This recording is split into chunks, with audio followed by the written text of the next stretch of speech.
Since Croatia joined the Schengen zone in January, the number of migrants crossing its borders has spiked. And while some are seeking a safe haven in Croatia, most of them are using the Balkan route to go further west. But during their journey, they face pushbacks and arrests.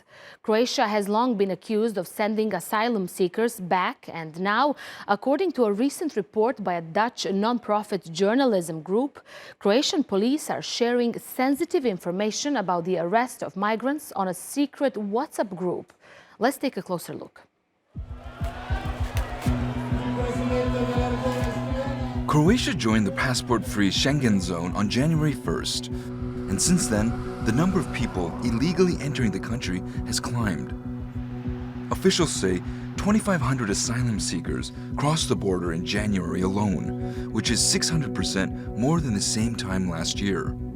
The country lies on the end of the so-called Balkan route, which starts in Greece. It's along this path that many asylum seekers try to reach Western Europe. But some are detained on the way. Lighthouse Reports, which is a Dutch non-profit investigative journalism group, has revealed that Croatian officials and police used a secret WhatsApp group to share sensitive information about the arrest of asylum seekers.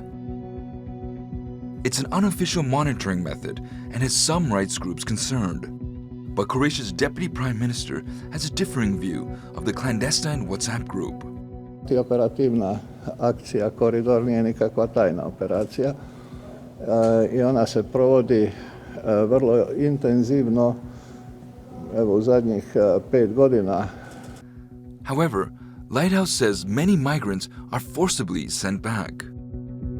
Its report titled Inside Croatia's Secret WhatsApp Group has revealed the monitoring of more than 1,300 people, mainly Afghans, Pakistanis, and Syrians.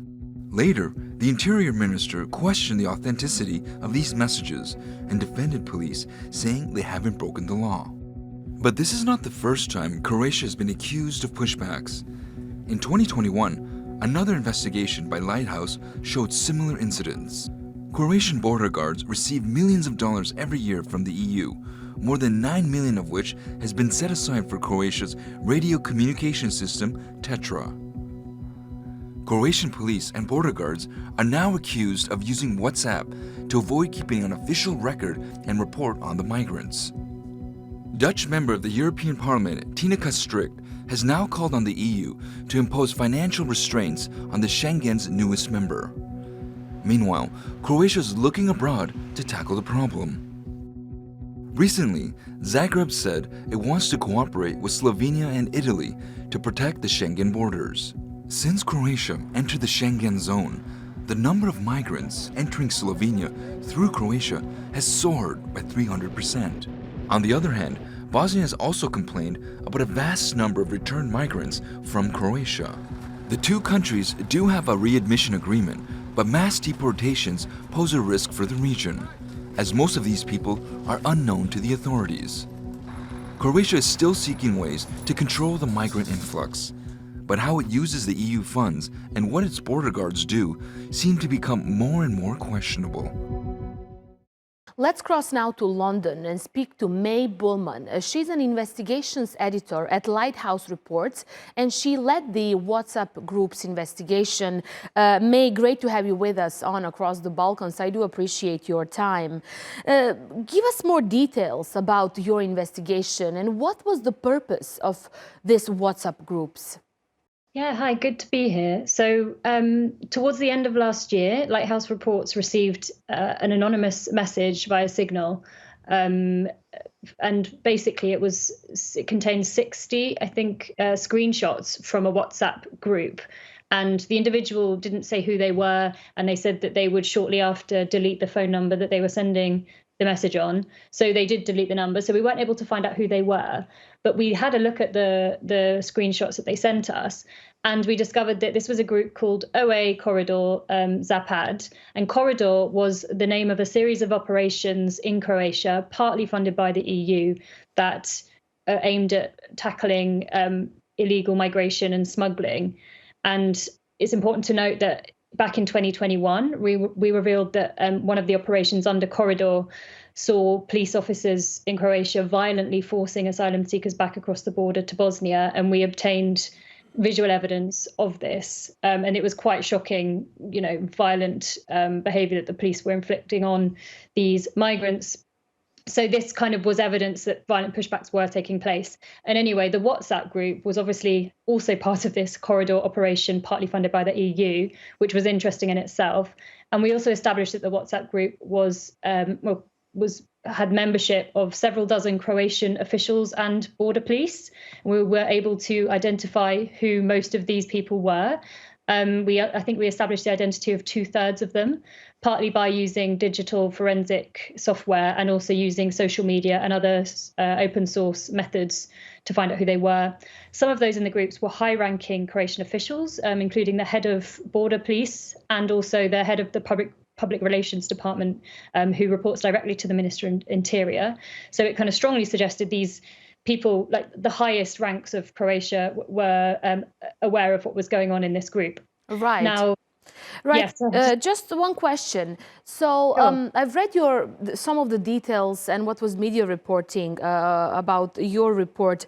So if the guards receive millions of dollars from the EU and millions have been set aside for radio communication system, why would then they use WhatsApp groups for these kind of communications?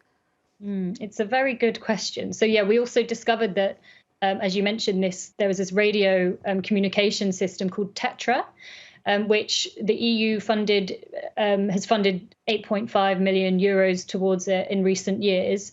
And it is designed to be the communication system for the border police and also for other kind of public services in Croatia, such as ambulance and police, fire services and others. So it was strange that they were using WhatsApp to report on. So essentially, I didn't explain properly earlier, but the messages themselves that they were sending to each other contained information about the apprehensions and the arrests of a large number of asylum seekers and migrants who had crossed into Croatia. And it had photographs of them often, sometimes lying on the floor, head down, and like with their shoes having been taken off. So it was quite kind of nasty scenes. But yeah, the fact that they're using WhatsApp was quite interesting because essentially Tetra is their official system of communication and everything gets officially, formally recorded on there. On WhatsApp, things weren't being formally recorded. So it did, police sources and experts told us that they believed this was a kind of, by using WhatsApp, it was a way to have these communications, but on a kind of clandestine channel where they wouldn't be kind of properly scrutinized and they could kind of get away with talking about, illegal treatment of asylum seekers. Right. You've mentioned that Lighthouse have filmed and exposed illegal pushbacks in Croatia back in 2021. We've covered that as well here on Across the Balkans. You also forced the government to admit for the first time that this had happened on their soil. But to be honest, they just blamed it on a few bad apples and that was it. What kind of the response have you received following the latest revelations?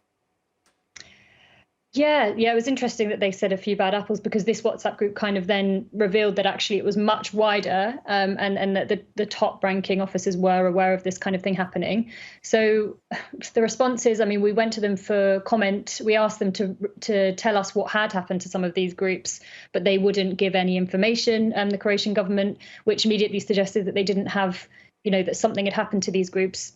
Presumably they were pushed back, but the Croatian government didn't want to tell us.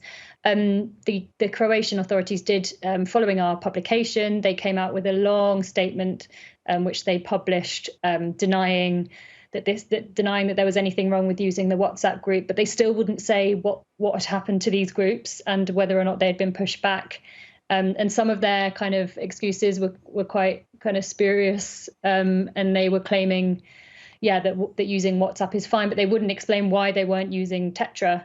So they're still denying, they're still denying that they are carrying out systematic pushbacks. But that's despite a lot of evidence now documented and showing that these pushbacks are happening. But it appears that not willing to kind of admit to it. Right, and Croatian officials, the highest authorities, keep saying that whatever has been done in Croatia has been done according to the EU law, especially since Croatia joined the Schengen. They always sort of blame it on the EU law and the procedures, even when the migrants have been pushed towards Bosnia, and Bosnian officials as well say that there are many information that haven't been shared with them. So what can we expect in the upcoming months, especially now summer is coming? How dangerous can actually become this Balkan route? I mean, yeah, unfortunately, despite the numerous, bodies of evidence that have been published on violent pushbacks taking place from Croatia, they appear to be continuing. I mean, very recently, we've actually seen large numbers of people readmitted to Bosnia, which it appears to be via a bilateral readmissions agreement, but yet abuses are still taking place, even if they are those readmissions are happening under sort of a formal process. There are still abuses taking place during those kind of deportations. So what we can expect, unfortunately, is as the summer months arrive and more people are on the move, it's likely that there will be more violent pushbacks, unfortunately. I mean, unless the EU does decide to actually take proper action and initiate infringement proceedings against Croatia, which it hasn't yet done, or create a kind of a proper monitoring mechanism, which hasn't been created. I mean, Croatia has got a monitoring body, but it doesn't appear to be independent, and it hasn't really done any meaningful monitoring of these kind of pushbacks. So there needs to be some really strong action to stop this kind of thing happening. And unfortunately, at the moment, it doesn't appear to be this kind of action doesn't appear to be being taken. And it seems like the EU has been focused more at the moment more on the conflict in Ukraine, and these things sort of happen, reports come out, but it's soon forgotten by the media and the public. But it doesn't mean that this is not happening as we speak, right, May? Indeed. I mean, there was a little bit of hope after our publication in 2021 when we had the visual evidence of violent pushbacks, because some asylum seekers were telling us that actually the violence had really reduced. So it seems that did cause a little bit of a drop in violence, but then it does appear to have picked up again. And unfortunately, it does look to be likely to continue. I mean, we can hope that there will be more change, but I think basically, as journalists, we're going to continue to kind of try and get even stronger evidence that this is happening, and hope that at some point there will be meaningful change. But I think also it's just important to have these kinds of abuses at least on the record, so that in years to come we will know that this kind of thing was happening. But the Croatian authorities, despite this, continue to allow these abuses to take place. May Bowman, great to have you with us, and do continue your work. We will continue your reports and your findings, and we will continue to cover it here on Across the Balkans, hoping that we can shed more light to this. Thank you again. Thanks so much. And that's it for this week. We'll leave you with pictures from Day of the Turks, marked on the 23rd of April every year in Kosovo. The Turkish community commemorates the cultural diversity in the country by enjoying customs and traditional food. The 23rd of April is also Turkey's National Sovereignty and Children's Day, which was celebrated among the community in Kosovo too. Take a look at those pictures and see you next time. Bye-bye for now.